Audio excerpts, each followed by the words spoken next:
Hey, Gary McGowan here, and today we're going to do something a little bit different, but kind of the same. The weekly stats for Toronto Real Estate Board are out, and we're going to review them together. We're also going to look at a really cool trend of all the listings and all the sold properties over the last 5 years. You'll see some interesting information come out, and maybe in the next little bit is an opportunity. So let's look at this information right after the intro.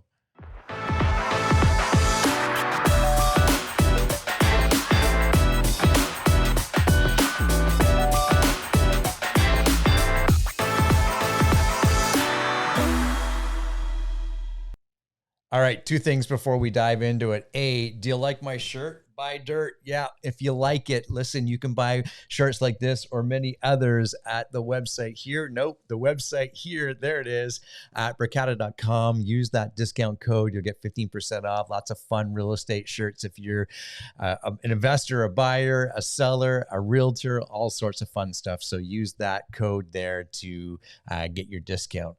Now, the other cool thing is a lot of people since last week, there's the Dancing Gare, have reached out to me and they talked about the trigger rate. So I'll post that up here, a video I did last week talking about the trigger rate on your mortgage and what that could mean to you as a borrower and how lenders are going to react to the trigger rate as interest rates are increasing, especially over the next little while, and what that could mean for you. So look at that video, review it, and let me know what your thoughts on it. Okay, the weekly report is out from Toronto Real Estate Board. The numbers are in August. We should know something very clear. August is always one of the slowest months of the year, just because based on people going away on vacations and getting ready to go back to school and so forth. But let's review the numbers and we'll see what this has for us.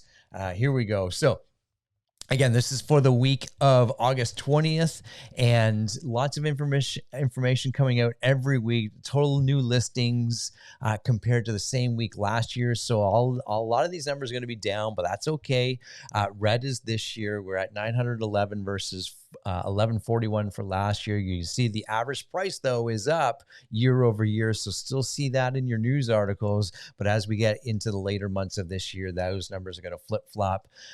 Total sales are at 392, and that's obviously way down from last year, but you'll understand why as we go through this. Now, if we kind of look at the bottom right-hand corner, total sales, we'll dig into this a little bit. Yeah, the total sales have been declining over the last little while. This should be no new news to you, but it is what it is. Okay. First page, total new listings. We are down 20% year over year, and you can see the other weeks there. And let's look at it on a daily basis. So again, people are still choosing the middle of the week to list. That's when you should be going to list your home. And that's based on a few factors. A, people have more time on the weekends to go view homes. So get that home listed earlier in the week so you can get better prepared to accept showings and so forth. I always find this one kind of interesting. We kind of hover back between Tuesday and Wednesday of the highest listing days, but this one's a little bit different. Thursday is the clear winner here. This again, list earlier in the week so you're better prepared to accept showings for the Friday, Saturday, Sunday, because that's when most people go look at homes. You can see the number of new listings throughout the last several weeks and months, and of course that number is going down and down and down, but it's all relative to how many homes are being sold on the market. We'll look at that in just a moment. Okay, next is your average list price, and we talked about this too. So it's up against last year. That makes sense because we've seen that price increase. Highest listing days, you can see there. This information, again, is all based on what is being listed, how it's being listed, and the sales strategy of the listing agent and that seller. So we're seeing a lot more people list at fair market value and accepting, and we'll see the numbers here of sold to list price at about 99 to 100%. So we're not looking for those crazy multiple offers. Again, I know it's happening in some areas and for some homes, and that's a good strategy, but those are far and few between. So we're listing at fair market value, and that means that the average list price will increase over that time as well. Okay, next is the total inventory cost. And if you have been watching my videos in the past, you know I like to skip that one because that's just based on the value of the homes, right? Total sales. So let's land here for a little bit. Yes, all these numbers are down 46% versus last year, but that's okay. We kind of been coaching towards this, right? We've been talking about it. So here's the total sales. Again, most sales are happening on Monday.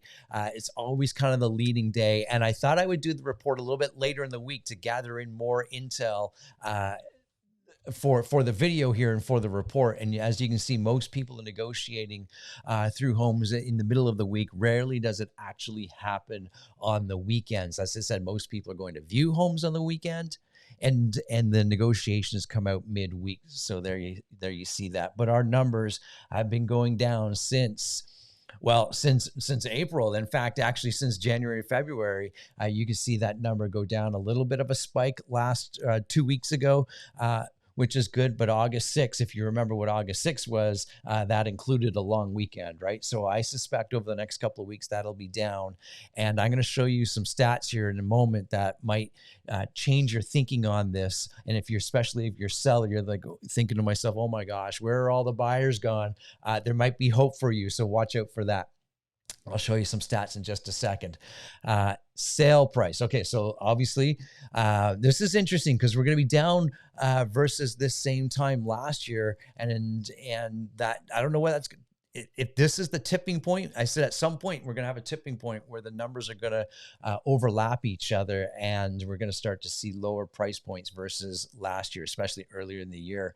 Homes throughout the week, you got the best price for your home if you negotiated on a Thursday, and perhaps the lowest price on a Sunday. So those days always kind of flip flop. And of course, you can see the average price dating back to, on this report, back to April. It's down about $230,000, $230,000 since beginning of April. This is the average price right across Toronto. Okay, and I think we're going to see that over the next couple of weeks into September, and then let's just watch out what September, late September does for us. Average listed sale price. So I said that we're hovering around 99%, and you can see it right here, 98.8%. So I was wrong by 0.02 of a point. Okay, I apologize, but that's where it is, and that obviously comes down to the sales strategy and of the listing agent and the selling and the sellers getting on the same page and listing at fair market value. So we're going to hover around that, I believe, over the next several months. Moving down, average days on market. Well, this is going to be increasing, I think, over time. And you can see here, let's look at this graph here. So we did creep up to approximately 30 days. And again, that was leading into right in the middle of summer where people are taking vacations. Right now, we're at about 26, 24 days. And so that's, again, if no homes, what that means is days on market. That's how long it takes for your home to sell. So we could say here, almost about a month's worth of inventory. So if no other new homes came for sale on the market, you would have in 1 month, all the homes would sell.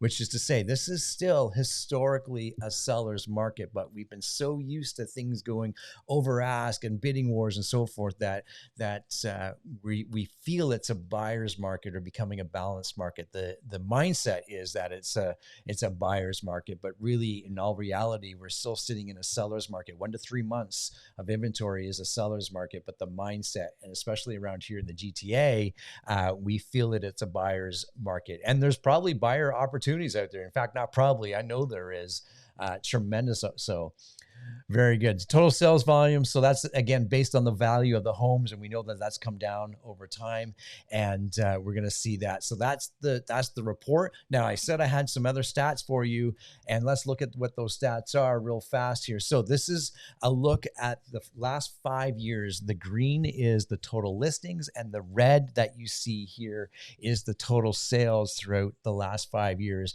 And if we kind of look, all these spikes that we're looking at is all when it's the real estate cycle. We know this. So obviously we're going to see a tremendous amount of new listings in April, May time. And we see that over the years, right?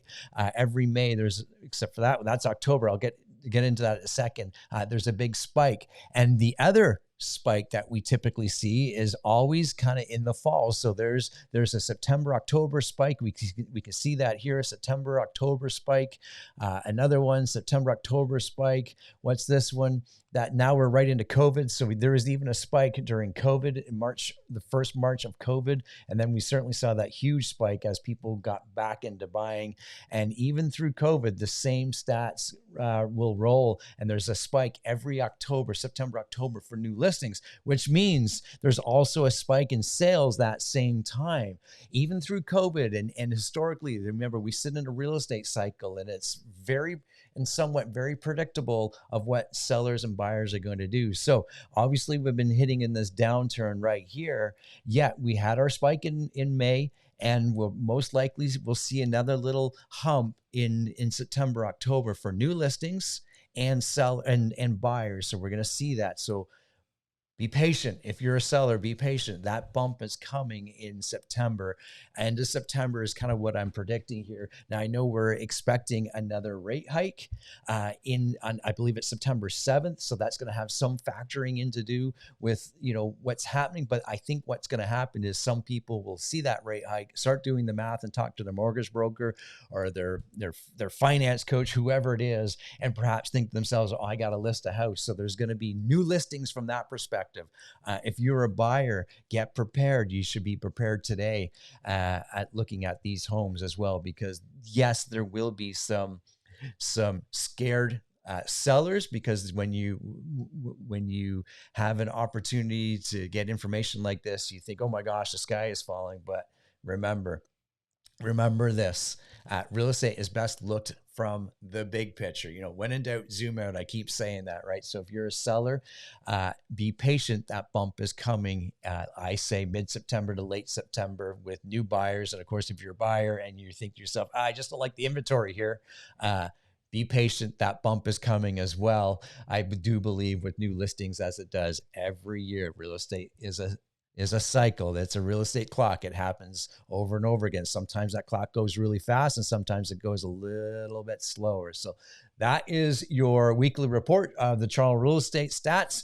Again, thank you so much for everybody reaching out to me. I appreciate that. Continue to do so. And if you've got thoughts or questions or comments, send them to me, put them in the comments below, and I'm happy to respond to any of them. I want to wish everybody an awesome day, and I'll see everybody on the next video. Bye for now.